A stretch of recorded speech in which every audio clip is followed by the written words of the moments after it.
오늘 본문은 솔로몬이 1000번제를 드린 이후에 하나님 듣는 귀를 허락해 주십시오, 듣는 마음을 주십시오라고 기도했을 때 그 기도가 내 마음에 들었다라고 하는 거예요.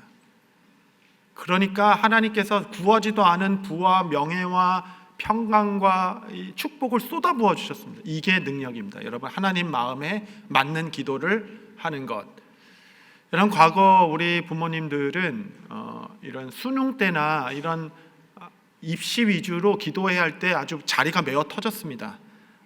고3을 위한 기도에 막 이럴 때, 그러니까 소망이 있었죠. 우리 또 공부도 잘하고 또 그렇게 되기를. 그렇게 해서 대학도 잘 가고 또 번듯하게 살아온 세대가 이제 우리죠. 그렇게 뭐 저는 잘 못 갔는데 또 여러분 잘 가셨잖아요.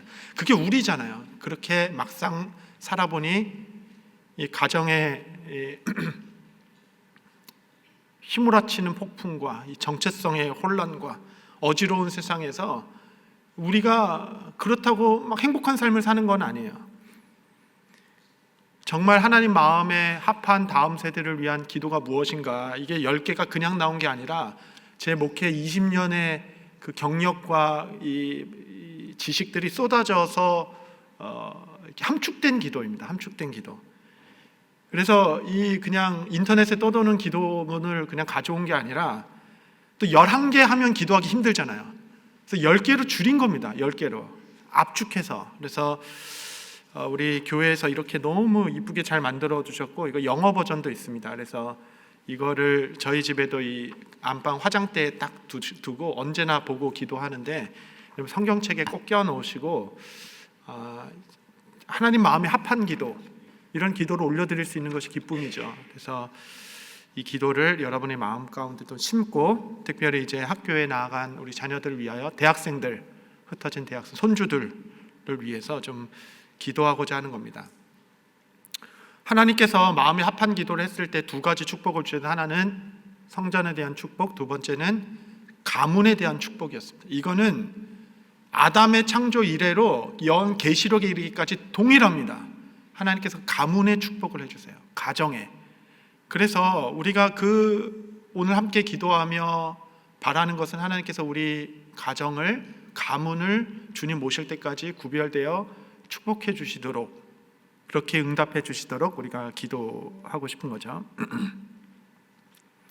첫 번째 1번은 언약 안에서 자라는 세대가 되게 하여 주옵소서. 여러분, 자나깨나 우리가 붙들 수 있는 것은 이 언약적 약속, 이거 하나뿐입니다. 여러분의 자녀 양육도 의지하지 마십시오. 우리 아이들의 어떤 신앙의 결심과 지금 교회 열심히 다니는 그것도 의지하지 마십시오. 정말 우리가 자녀를 향하여 의지할 수 있는 유일한 것은 이 언약입니다. 언약. 이 언약이 무엇이냐면, 하나님께서 아브라함에게 주신 약속을 나는 아브라함, 이삭, 야곱의 하나님이다 라고 하는 거야. 그러니까 하나님께서 그거를 끝까지 할 수 없기 때문에 아브라함, 이삭, 야곱에서 멈춘 거지, 그 언약적 축복은 우리 가운데 지금 이어지고 있는 것이죠. 하나님께서 이삭에게 나타난 이유는 너의 조부 아브라함에게 내가 한 약속이 있다. 그러니까 약속을 받은 아브라함은 다 땅에 묻히고 세대는 지나갔으나 그 약속은 영원해서 그 자녀들을 볼 때 내가 너의 아버지한테 한 약속이 있어, 그렇게 나아가신 겁니다. 이삭이야 좀 이렇게 좀 둔해서 그렇지 신실한 면이 있어요. 그래서 뭐 자격이 되나 보다라고 할 수 있지만, 여러분, 야곱은 정말 자격도 안 되는 자였습니다. 야곱의 이름은 사기꾼이었는데 평생 진짜 꾀만 부리면서 살았던 자에게 위기 때마다 하나님께서 그 아들에게, 야곱에게 나타냈던 자였습니다. 그러면서 그 아들에게, 그 야곱에게 너의 조부 아브라함에게 내가 한 약속이 있다라고 나오신 거예요. 여러분, 이것이 이 언약적 축복입니다. 이것은 위대한 거예요. 위대한 일. 그래서 아이 셋을 낳아도 한 명은 이삭형처럼 순종형 아들도 있어요. 순종형 딸도 있습니다. 자기 죽을 거 알면서도 그 십자가 메고 그냥 꾸역꾸역 그냥 그 모리아산에 올라가는, 너 왜 그렇게 사냐 보면 안타까울 정도로 순종형 착한 자녀도 있고, 야곱처럼 그냥 틈만 나면 이리 속이고 저기를 머리 쓰고 그냥 어떻게 남편만 닮은, 이렇게 어쨌든 그냥 집 나가고 방 나가고 막 여기저기 그냥 안 해도 되는 고생만 하고 다니는 자녀들도 있죠. 동일한 것은 하나님께서 이삭도 만나주시고 야곱도 만나주시고 야곱의 12 아들을 끝까지 지키시고 끝까지 복을 주셨다라는 것입니다. 이 언약적 축복이 흘러갈 수 있도록 하나님 우리에게 주신 언약, 아브라함의 복을 우리가 이어받고 있는데 이 복이 정말 자자손손 우리 가운데 흘러갈 수 있도록 우리가 그 언약 붙들고 기도하는 겁니다. 하나님 신실하심을 믿고.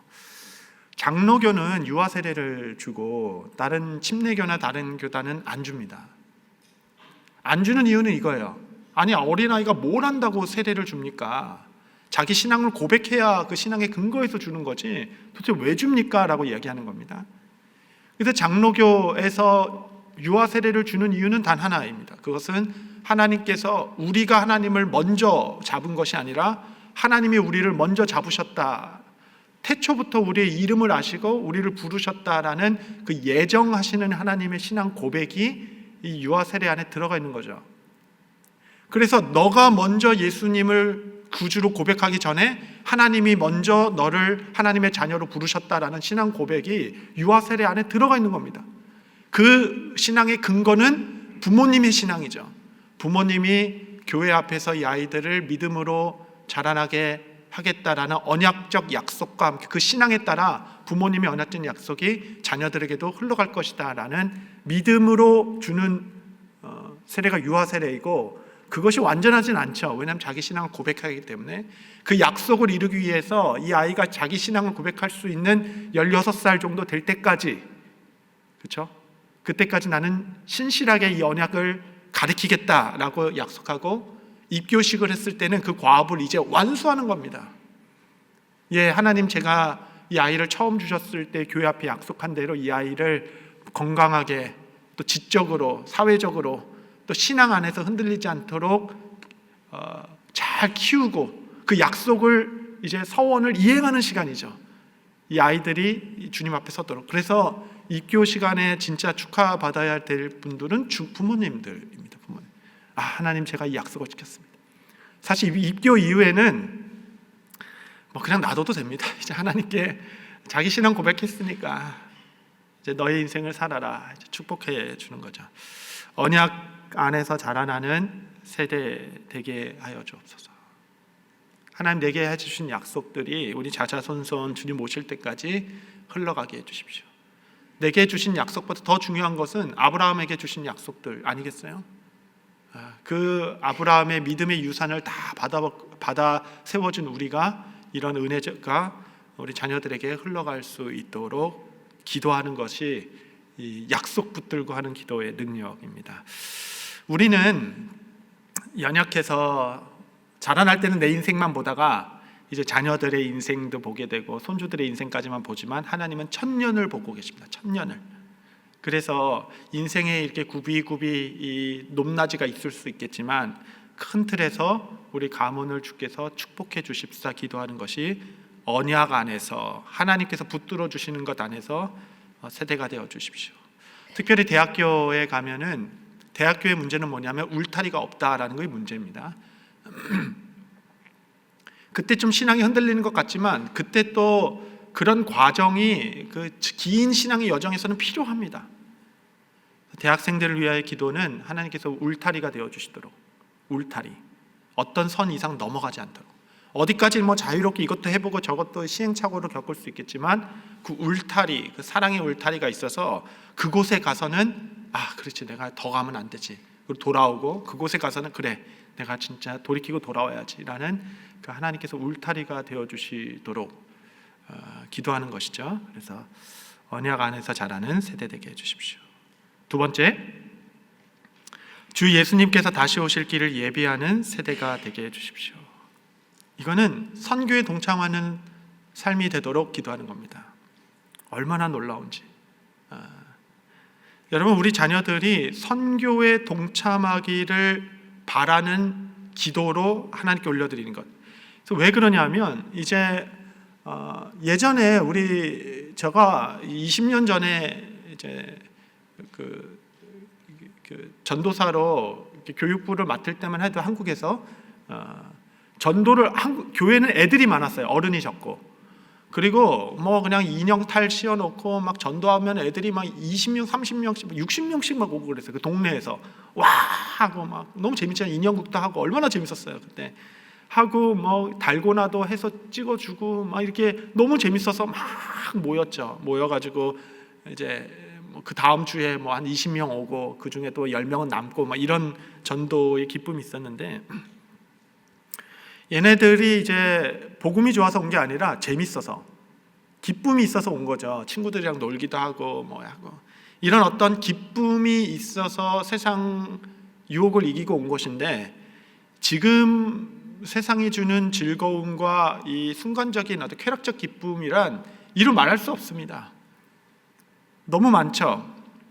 그래서 이제 교회 오면 따분한 겁니다. 따분하고 분반 공부 같은 거 따분하고. 옛날에 여러분 뭐 달란트 모으는 실력이 어땠는지 모르겠지만 막 이런 것이 즐거워서 교회 생활에 막 동력이 되기도 했는데, 막 수련회 가는 게 재밌고 같이 찬양하는 게 즐겁고 이런 어떤 기쁨 가운데 했는데 정말 재미가 하나도 없는 거예요. 그게 문제입니다. 그렇죠? 와도 그냥 부모가 하도 그냥 하니까 가정의 평화를 위해서 나와는 주는데 너무 힘든 거예요. 고등학생들 교회 아침에 데려 나온 부모님들은 성공한 겁니다. 인생 반 성공하신 거예요.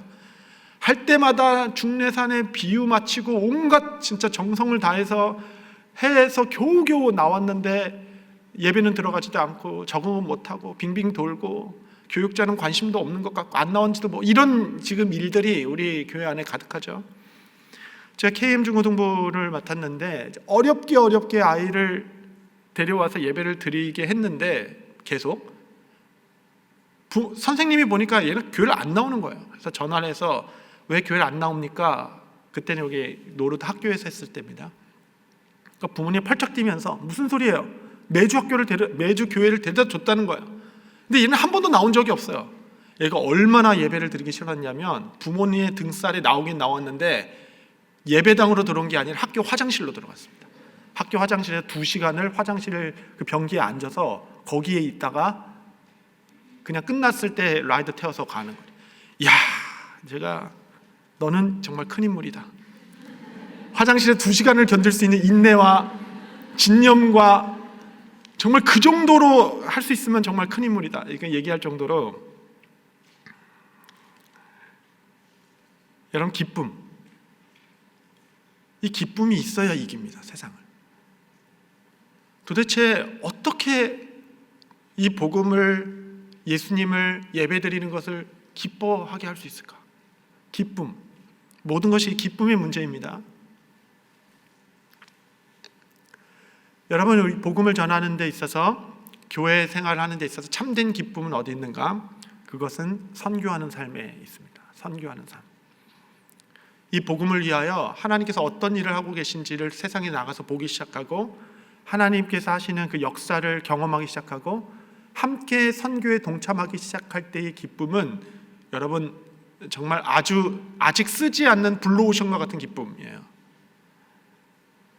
저는 이제 중학교 때 뭐 찬양팀도 하고 뭐 중학교 회장도 하고 나름대로 교회에서 하지만 정말 예배가 너무너무 지루했어요. 지루하게 이루 말할 수가 없었습니다. 그때 우리 중등부 때의 전도사님은 자꾸 소리를 질렀어요.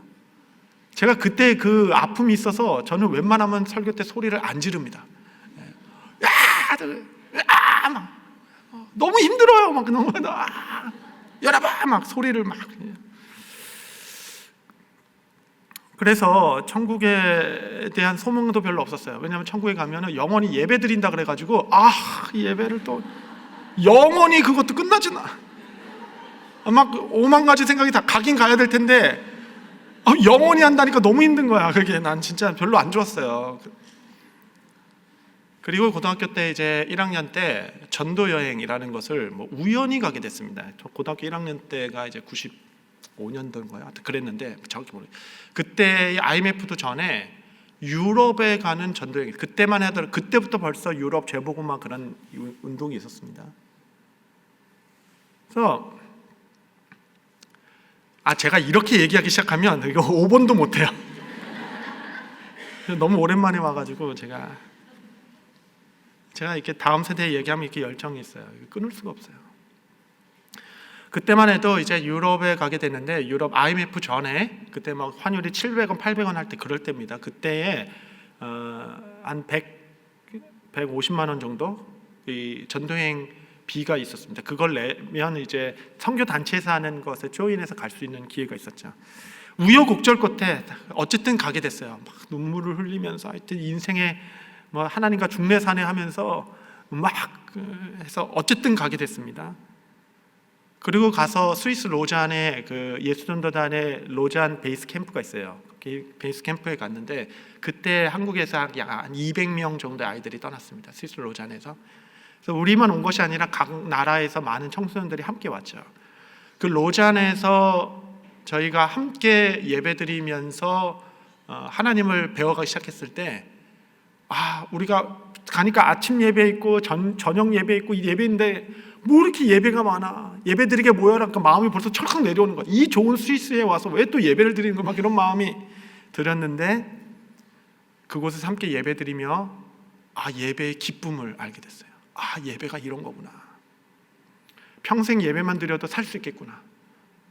정말 이 하늘이 열리고 평생 예배만 드려도 살 수 있겠다. 평생 찬양만 해도 내 삶을 드리기 아깝지 않구나.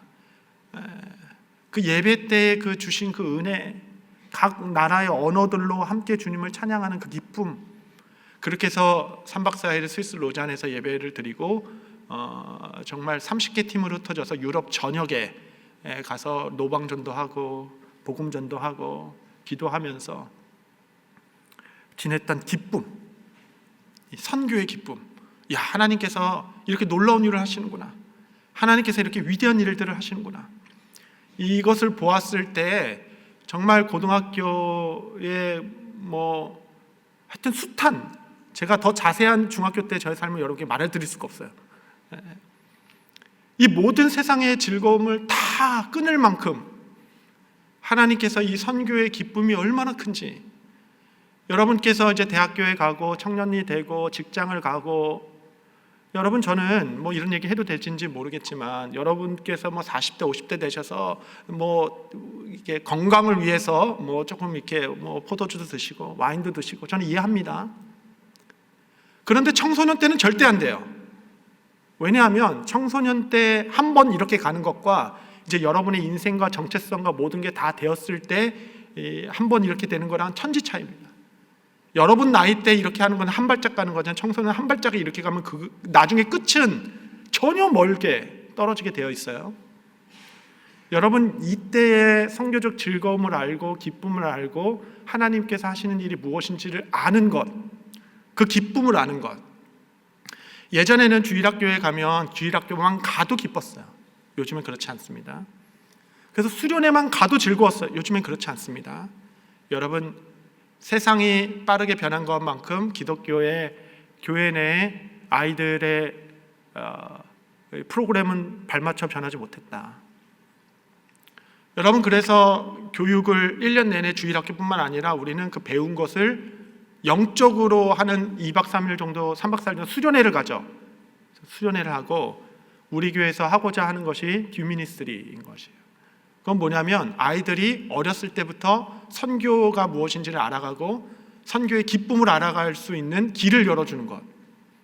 그러니까 수동적으로 부모님들 쫓아다니는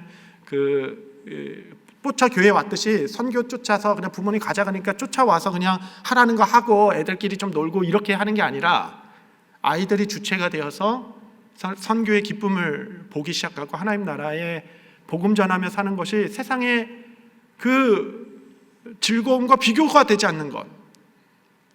제가 10년 전부터 우리 교육부 총괄을 했는데 여러분 MBOT 다니는 자녀들 많으시죠? 여러분 특별히 기도 많이 하시기 바랍니다. 제가 교육부 담당할 때는 심각한 문제들이 정말 너무너무 많았어요. 부모님은 진짜 모릅니다. 부모님은 모르세요. 얼마나 어려운 일들이 많은지. 근데 제가 나중에 좀 더 얘기할 거지만 아이들은 부모님 속이는데 전문가입니다. 여러분은 여러분 자녀들을 반도 모른다라고 보면 정확합니다. 학교에서 얘가 얼마나 힘든 시간을 보내고 있는지, 어떤 유혹에 노출되어 있는지, 이러한 이 마약과 이런 음란함과 이런 세상적 세큘러와 이런 모든 것을 이길 만한 기쁨이 필요합니다. 그래야 대학교 가서도 자기 삶을 살 수 있죠. 어렸을 때부터 선교의 기쁨을 알게 하는 것, 여러분 이거는 위대한 일이죠. 그래서 저는 듀미니스리를 1학년부터 해야 된다라고 주구장창 하는데 교회가 걱정이 많아서 1학년 너무 어려서 안 된다고 그래서 3학년으로 많이 양보한 겁니다. 어렸을 때 아이들 마음의 중심에 무엇이 심기는가가 중요해요. 첫 마음이. 왜냐하면 그 마음에 심긴 것의 기준이 돼서 이거는 왜 다르지라고 고민합니다. 학교에서 먼저 진화론 이런 어떤 성정체성 그런 게 먼저 심기면 교회에 와서 질문하게 될 거예요. 왜 학교에서 다른 거 다르지? 무엇이 먼저 심기는 것이 중요합니다. 그래서 중국 공산당은 종교의 자유가 없지 않아요. 있어요, 여러분. 그런데 18세 이하는 없습니다. 18세 이상에는 전도도 하고 하라는 거예요. 왜냐하면 그 인생의 모든 가치관과 길은 18살 이전에 다 결정됩니다. 그래서 그거를 바꾸는 건 굉장히 어려운 일이죠. 여러분 이때에 이 복음을 가지고 자녀들에게 믿음을 하게 하는 것은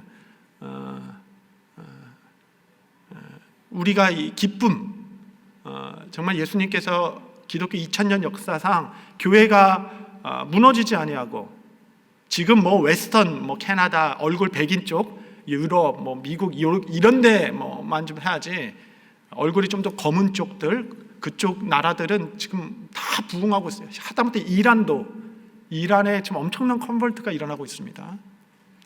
여러분 이 몸된 교회가 2000년 역사에 있어서 끊어지 않은 이유는 딱 하나예요. 기쁨. 이 복음을 전할 때 주시는 하나님의 기쁨, 그 기쁨을 알았기 때문에 평생을 이인해 심플리시티, 단순함을 갖고 살아가게 하는 능력. 여러분 예전에는 그래도 어떤 매체가 이렇게 정리를 해서 정보를 줬어요. 그렇죠. 그래서 왜 누가 그래? 그럼 뉴스에 나왔어. 그럼 그러나 보다. 그리고 다 넘어갔잖아요, 옛날에는. 그 매체가 주는 공신력을 그래 신뢰할 만해서 우리가 굳이 그걸로 또 분별할 필요가 없었습니다. 그런데 이제는 여러분 정보가 홍수와 같이 쏟아져 나오는 거예요. 쏟아져 나오는 곳에서 분별력의 그 책임이 누구한테 가냐면 개개인한테 와버렸어요. 다. 이 시대의 분별력은 성도가 마땅히 가져야 될 필수 요건이 됐습니다. 내가 분별해야 돼. 내가 얼마나 피곤한 삶이 살았는지 모르겠어요. 단순한 삶, 내 삶을 무엇에 드릴 것인지 집중된 삶. 여러분 그런 자들이 이제 리더로 설 것이에요. 선교의 기쁨을 아는 세대가 된다면 그런 세대들이 이거보다 더 큰 기쁨은 없다. 이 복음 전하며 모든 민족의 지경을 넘고 인종을 넘어서 이 복음을 전하는 일들을 보는 것보다 더 기쁜 일은 없다. 여러분 그 선교의 기쁨, 아이들이 변하고 이 복음을 위하여 살아가는 섬김의 기쁨을 알아갈 때 비로소 이 세상을 이기는 세대가 될 것이다 라고 믿습니다. 그래서 여러분 저는 여러분들께서 적어도 우리 초대교회 다니는 동안에 아이들의 선교에 적어도 3차례 이상은 보내겠다, 이런 좀 결단이 있었으면 좋겠어요. 왜냐하면 이게 재정적으로 많이 듭니다. 쉽진 않아요. 아이들이 이제 점점 많이 가기 시작하면 교회 예산으로 보조하는 것도 줄어들게 될 것입니다. 그러나 우리 하나님은 그렇게 가난한 분이 아니시죠. 우리가 아이들에게 사회에서 제대로 된 역할을 하기 위하여서 NIU 요즘 한 8만 불 들죠? 8만 불을 론을 얻어서라도 지원하기 아까워하지 않습니다. 왜냐하면 이것을 해야 세상 가운데 나름대로의 그 사회적 자기 책임과 구실을 하며 살아갈 수 있기 때문에 여러분 모든 게 여러분 우리의 이 기독교 신앙을 가지고 흔들리지 않고 살아가는 데는 공짜가 아니죠. 저는 이 일에 여러분이 이제 함께 다음 세대 주님 오실 길을 예비하는 세대로 일어날 수 있도록 선교를 알아가고 기쁨을 알아갈 수 있도록. 3번, 예수님을 인격적으로 친밀하게 만나는 축복이 있게 하옵소서. 여러분, 이거보다 기쁨이 없죠. 정말 예수님의 인격적으로 알아갈 수 있도록 친밀하게. 믿음의 선진들은 아브라함의 하나님이 나의 하나님이 되는 순간들을 다 갖고 있었습니다. 부모님이 하나님이 아닌 나의 하나님이 될 수 있도록. 4번, 성경의 권위 앞에 순종하는 세대가 되게 해주옵소서. 늘 말씀했듯이 성경의 권위가 무너지는 그 순간부터 아이들은 무너지게 되어 있습니다. 성경의 권위에 말씀에 순종하는 세대가 되도록 마땅히 우리가 기도해야겠습니다. 5번째, 우리 자녀들의 가정이 안식처가 되고 부모와의 관계, 형제의 관계가 화평하게 하옵소서. 가정이 피난처가 돼야 됩니다.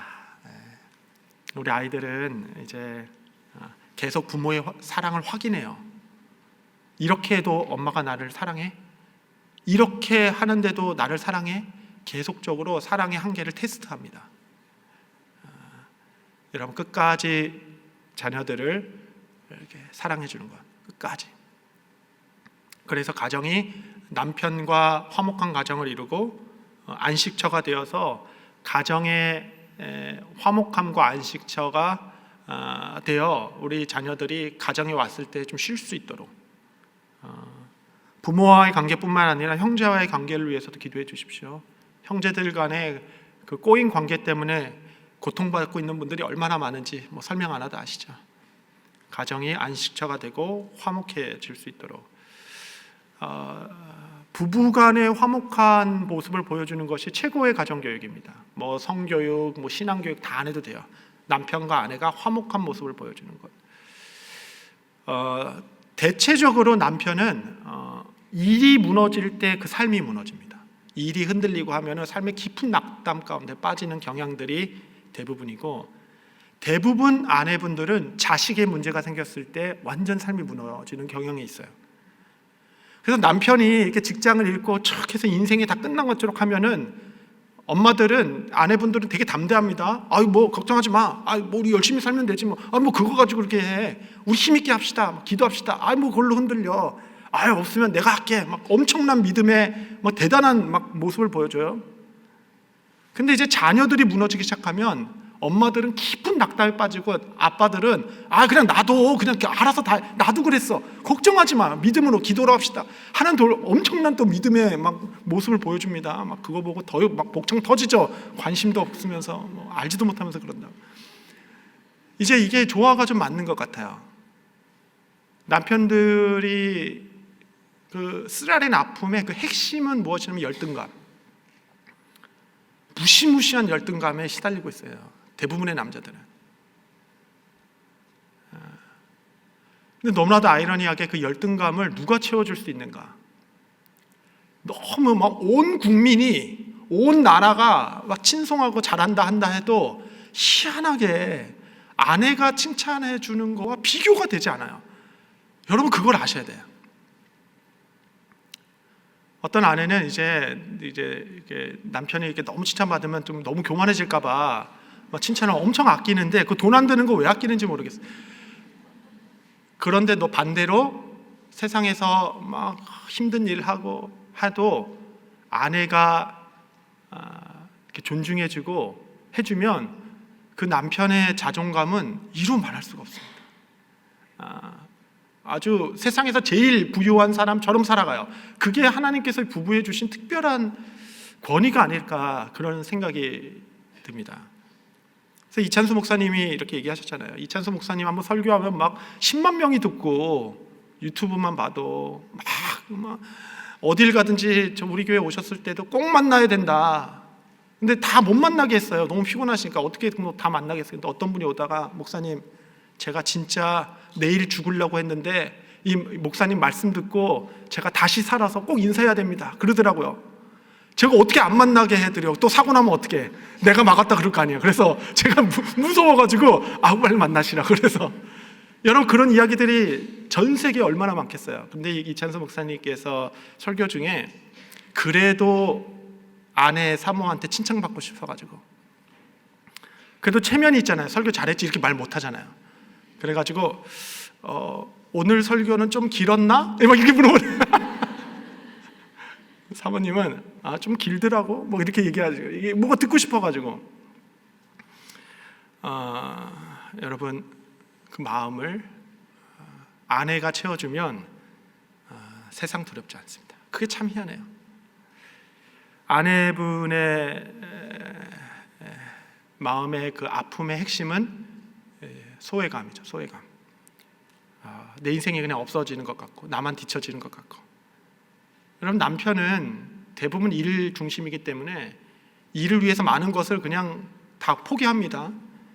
근데 이 시대의 엄마들은 얼마나 비극인지 세상적인 커리어, 자기 인생, 가정 이 세 개 그 어떤 것도 포기할 수 없어요.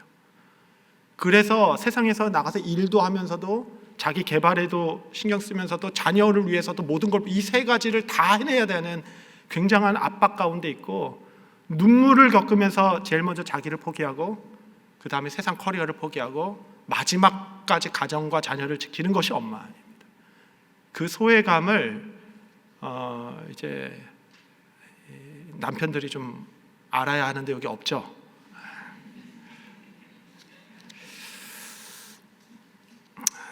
넘어가겠습니다. 어쨌든 5번 6번 학교에서 세상에서 좋은 친구, 좋은 교사 만남이 있도록 인도해 주시고 모든 친구들 간의 관계를 축복해 주옵소서. 여러분 가셔서 아이들에게 물어보십시오. 너 오늘 런치 누구랑 먹었어? 꼭 물어보세요. 너 런치 누구랑 먹었어? 꼭 물어보세요.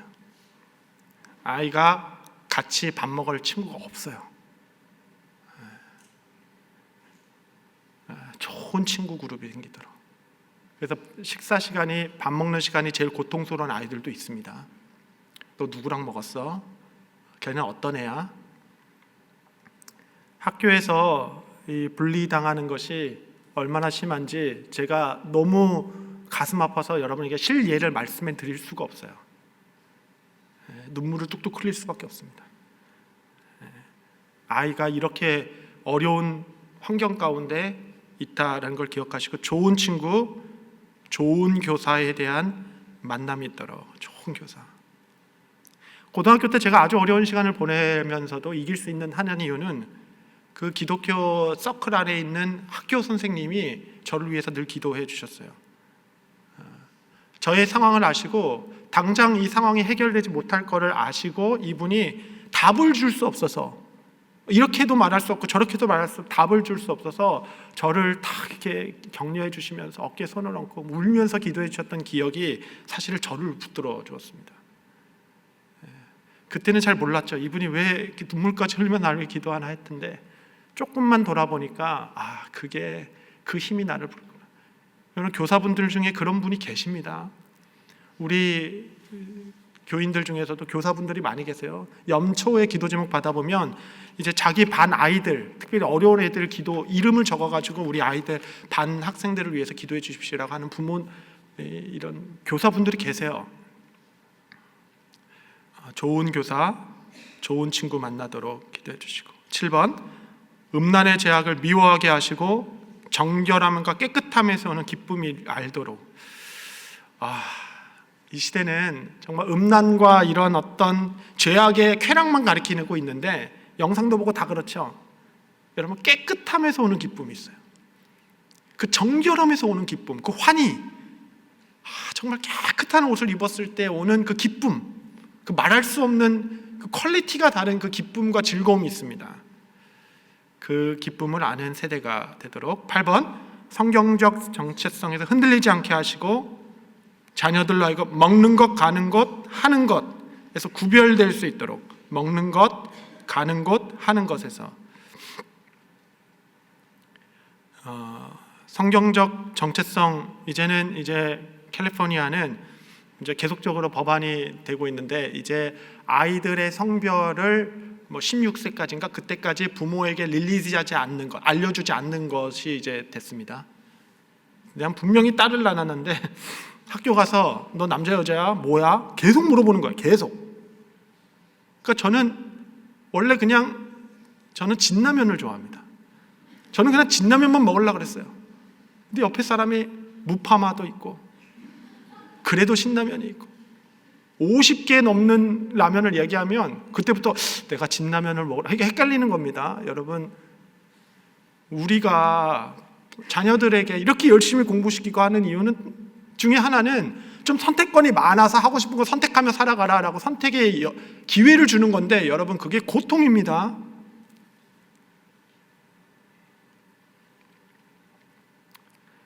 성적 정체성을 부모에서 LGBTQAI 플러스 해가지고 뭐 몇 줄 있는데 난 이거라고 체크하면 그거를 부모님께 안 보여줘야 돼요, 이제. 왜냐하면 집에서 그거를 강요한다 이겁니다. 여러분, 이 나라가, 여러분, 음주도 몇 세부터인가요? 뭐 19살 때부터인가요? 운전면허는 몇 세부터인가요? 뭐 16살부터인가요? 그렇게 하는 이유는 이 아이가 사리분별을 가지고 자기 몸을 할 수 있도록 자격을 주는 건데, 세상에 제일 중요한 자기 성적 정체성을 유치원생한테 물어보고 그것이 너야 라고 이야기하면서 그거에 대해서 가르쳐주지 않는 거예요. 이 법안이 통과됐습니다. 통과됐는지 계류 중에 있는지 어쨌든 그 전건이 이미 다 됐고, 여러분, 이 혼란스러운 세상에서 정체성이 흔들리지 않고 자녀들 하여금 먹는 것, 무엇을 먹는지, 가는 곳, 가는 길에서 무엇을 하는 것에서 구별된 삶 살게 하옵소서. 9번, 자녀들에게 주신 은사와 달란트를 알게 하시고 앞길을 인도하사 세상과 담대히 맞서게 하옵소서. 여러분, 은사와 달란트는 놀라운 것입니다. 놀라운 것이에요. 은사는 정말 위대한 것입니다. 은사를 보면 세상에 어떻게 저렇게 잘해. 은사를 보면 주변 이 세상에서 반짝반짝 빛나게 살아갑니다. 우리 아이들에게 다 은사를 주고 달란트를 주신 거예요. 부모 눈에는 잘 안 보입니다. 부모가 보고 싶은 게 있어가지고 그것만 보려고 하니까 잘 안 보이죠. 그리고 이제 그래봐야 뭐 둘, 셋 남겨놓고 그 안에 그냥 부쩍부쩍 살아가니까 부모가 자녀를 아는 것 같지만 사실은 몰라요. 얘가 어떤 것에 은사가 있는지. 이번에 뒷미니스트리 하면서 애들 50명을 데리고 진짜 2주를 같이 살아보니까 또래 애들을 같이 묶어서 유심히 보니까 50명의 각각의 특성과 은사가 보이는 겁니다. 거기 얘는 이럴 때 두각을 드러내는구나. 얘는 이럴 때 하는구나. 얘는 이럴 때 이런 은사가 있구나. 특별히 똑똑한 애도 있고, 특별히 마음이 따뜻한 애가 있고, 특별히 리더십이 있는 애가 있고, 특별히 보이지 않는 곳에서 이렇게 잘 섬기는 애들이 있고, 이 한 명 한 명이 얼마나 별같이 아름답게 지어졌는지 이렇게 모아놓으니까 보이더라고요. 모아놓으니까. 그래서 어떤 애들은 너무 리더십이 좋아가지고 가는 곳곳마다 막 모임도 재밌게 하고 막 가서 막 그 조에 들어가고 싶어서 막 가면 다 즐겁고 항상 웃음이 넘치는데, 진짜 너무 좋은 박물관에, 정말 기독교 순교와 이 너무 좋은 박물관에 아이들을 시간을 주면서, 이거는 제일 빨리 가도 1시간 반 안에 할 수 없는 시간이에요. 이 코스 자체가 1시간 반에 걸려서 돌 수 있는, 하여튼 1시간 안에는 들어올 수 없는 코스를 보냈는데, 그런 아이들이 15분 만에 와가지고 너 왜 왔어? 너 다 봤어요? 아니 어떻게 1시간 반 코스를 15분 만에 올 수? 글쎄요, 전 다 봤어요. 그리고 또 애들 모아서 놀고 막 그런. 근데 두각을 보이지 않았던 아이들이 1시간 반이 모자란 거예요. 반도 못 갔어요. 얼마나 깊이 모든 글을 다 읽고 그것을 진행한 배워온 것과 연결하기 시작하고 적용해서 적기 시작하고 반도 못 갔어요. 1시간 반이 다 갔는데, 아이들이 얼마나 다른지, 얼마나 그 은사와 그 특성이 다른지. 여러분, 은사는 너무너무 좋은 것입니다. 다니엘서 12장 3절 한번 다 같이 한번 읽겠습니다. 돼 있나요? 한번 읽겠습니다. 시작. 지혜 있는 자는 궁창의 빛과 같이 빛날 것이, 많은 사람을 옳은 대로 돌아오게 한 자는 별과 같이 영원토록 빛나리라. 별과 같이 이렇게 반짝반짝하면서 영원토록 빛나는, 하나님께서 그런 요소들을 우리 자녀들에게 다 주셨어요. 그때에 맞춰서 그것이 드러날 수 있도록 보여줄 수 있도록, 그리고 마지막 뉴제초대교회 교육부 축복해 주셔서 힘있게 자라는 교회 되게 하옵소서. 10가지 이 시간에 우리가 한 30분 좀 기도하고 싶습니다. 찬양팀 나오셔서 함께 찬양하시면서 우리가 함께 좀 기도하려고 합니다. 우리 함께 찬양하시고 기도하겠습니다.